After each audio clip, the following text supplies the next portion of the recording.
টাকা জীবন চালাতে যার পিছনে ছুটছে সবাই, কিন্তু কখনো কি ভেবে দেখেছেন এই টাকা কোথায় বানানো হয় আর কোথা থেকে আসে এই টাকা? বাংলাদেশের টাকা যেখানে বানানো হয় তা টাকশাল নামেই পরিচিত, আর এর প্রাতিষ্ঠানিক নাম the security printing corporation limited. ১৯৮৯ সালে প্রায় ৬৬ একর জায়গা নিয়ে বাংলাদেশের টাকা ছাপানোর এই প্রতিষ্ঠানটি গাজীপুরে তাদের কার্যক্রম শুরু করে।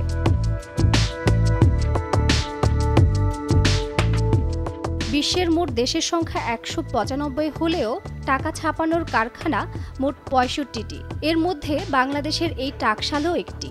বাংলাদেশের টাকশালে টাকা ছাপানো শুরুর আগে সুইজারল্যান্ড, জার্মানি, ভারত, দক্ষিণ কোরিয়া, ইংল্যান্ড থেকে টাকা প্রিন্ট করে আনা হতো। এছাড়া টাকা ছাপানোর ধাপগুলো খুবই গোপনীয়। প্রায় ১২ ধাপ পেরোতে হয় টাকা বানানোর জন্য। টাকা ছাপানোর কারখানার অভ্যন্তরে সকল কর্মচারীর মোবাইল ফোন কিংবা যে কোনো রকমের ডিভাইস নেওয়া নিষিদ্ধ।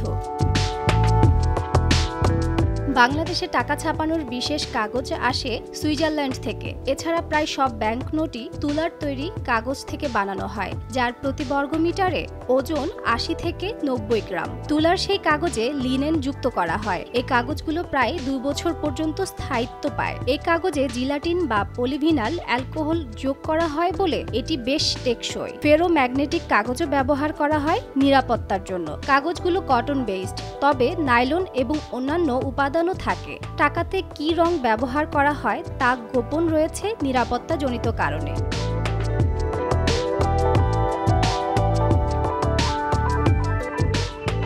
এছাড়া একটি ১০০০ নোট ছাপাতে বাংলাদেশ সরকারের খরচ হয় ৮ টাকা, একটি ৫০০ টাকার নোট ছাপাতে খরচ হয় ৬ টাকা এবং ৫, ১০, ২০ টাকা প্রতিটি নোট ছাপাতে সরকারের গড় খরচ হয় ৩ টাকা। টাকা ছাপানোর শেষে প্রতিটি বান্ডেল হাতে এবং মেশিনে দুইভাবেই গুনে দেখা হয়, তাই ভুল হওয়ার কোনো সম্ভাবনাই নেই।